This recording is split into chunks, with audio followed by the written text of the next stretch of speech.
Last Sunday আবার গিয়েছিলাম cinema দেখতে, তবে এবার আর বড়দের সিনেমা নয়, এবার একদম শৈশবে ফিরে যাওয়ার পালা। আজ যাচ্ছি জুরাসিক ওয়ার্ল্ড রিবার্থ সিনেমাটা দেখতে। তবে এটা রাজের ইচ্ছাতেই আজকে যাওয়া হচ্ছে, ওর আবার এইসব মুভিগুলো একটু বেশি পছন্দের। তবে আজ আর নর্মাল মুভি দেখবো না, আজকে দেখবো 3Dতে।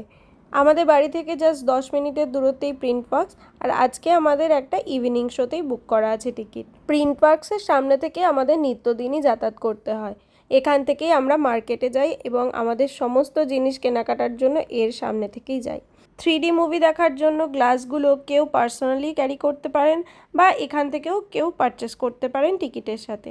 আর এখানে কিন্তু নতুন গ্লাস দেয়, আর এগুলো রিটার্ন করতেও হয় না, কারণ টিকিটের সাথে আমরা এক্সট্রা টাকা পে করেছি এই গ্লাসেসগুলো নেওয়ার জন্য।